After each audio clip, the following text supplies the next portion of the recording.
Okay, I Hello just and welcome to the COVID-19 series. Congratulations for being here.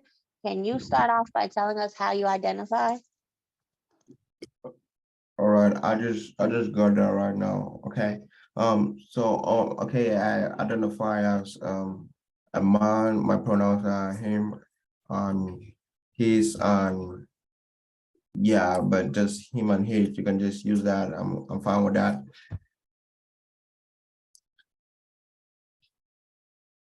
Hello. Yes. Can you start by giving us a little bit into your story with COVID-19? Okay. Right. Okay. If I can try to remember correctly. Um. Okay. I- Um. If I can try to remember correctly, I'm just trying to recall the situation in which I think it was April, April that was in April 2020, and I started by feeling some little bit of symptoms because me having COVID, I felt some little symptoms like my a tiny painful scratch on my throat and my ear, and I thought that wasn't really anything. I didn't really associate that with anything, but I just kept feeling it on my throat and my ear. It was just very tiny, and then I really did not think that was much, but it was very difficult because I couldn't reach it. It was at a place, an area that I couldn't reach. So I was just like, I was just taking a lot of mints and a lot of, I was just prodding my throat from my skin, trying to see if I can at least try to um affect the area that's itching me. So it was like that for a while. That was among the first symptoms I felt, and then I realized that getting out of bed was difficult, and then I'll usually feel sleepy and nappy at the wrong moments, and that was how it was. Like I just most of the time I just felt like I should be sleeping more and more and more, and then that's when the headache started, and then I think it was still that it was still in April, let me just say the second day of my symptom, and then that's when the headache started, and then that I think it was one particular night I slept, and then I had a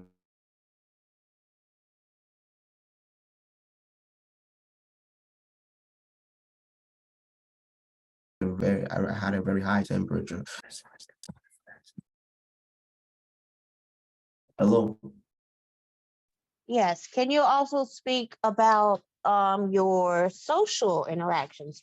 How did your family and your friends respond to your COVID-19 status before they found out, when they found out, and then after you got better?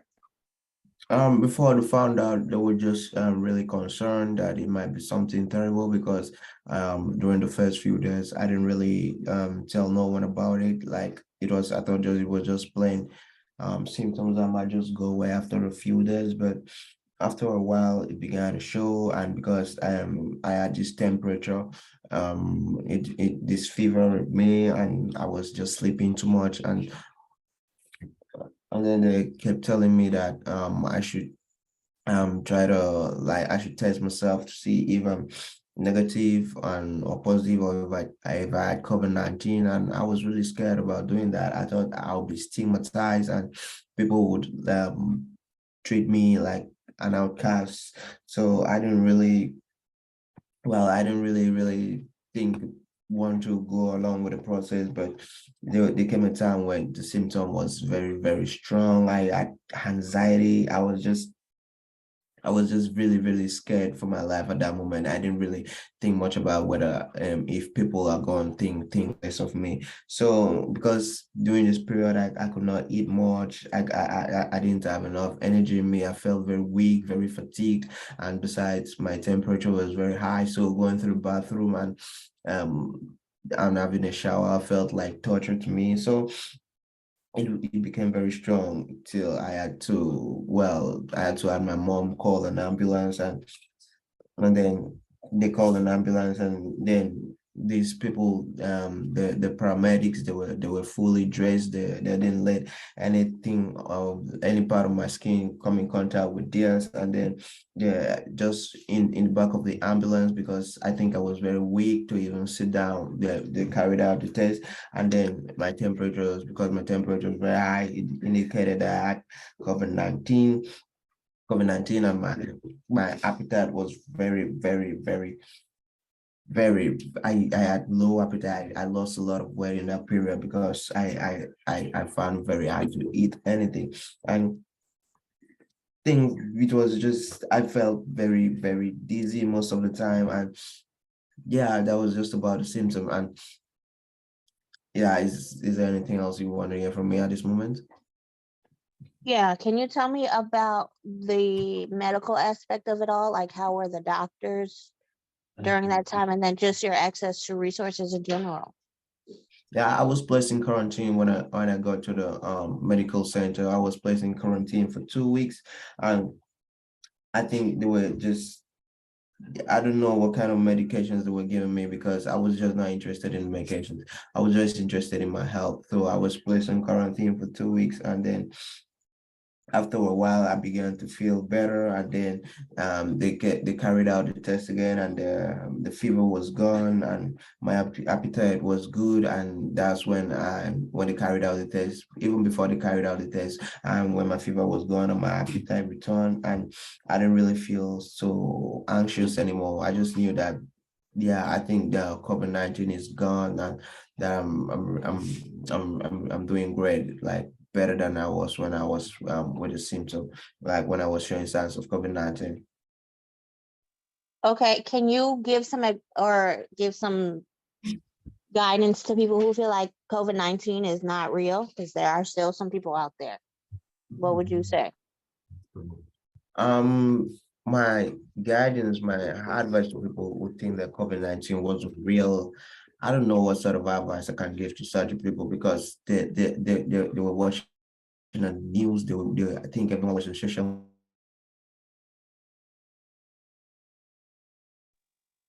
Okay, is there anything else to add that you haven't already said? Media at that point. Like everyone saw what was happening. Hello?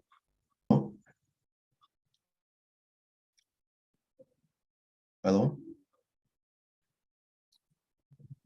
Yes, that ends my question Hello? for you. Do you have anything else to add that you haven't already shared or I want think people to know? my internet connection is on. It's wonky over here, but I think I can hear you better. Can you hear me now? Yes. Do you have anything Yes. else to add? Yeah. So as I was saying that I don't really know who would think that COVID-19 is not real, despite everything they saw on the news, despite everything they show on social media, because it's totally real. I was affected by it. I felt terrible. I felt anxious. I felt like something bad was about to happen to me in the next minute. Like anybody who say COVID-19 isn't or wasn't real, that person, I can assure the person, is totally wrong. It was not a conspiracy theory. It was not, it was real, a real disease, a crippling disease. And I almost felt like I could die. But I'm just happy at time, a lucky star, that none of that happened to me. I was diagnosed. I was diagnosed. I was tested positive, but I'm doing great. I'm doing good now. Thank you for your time. All right. Thank you very much.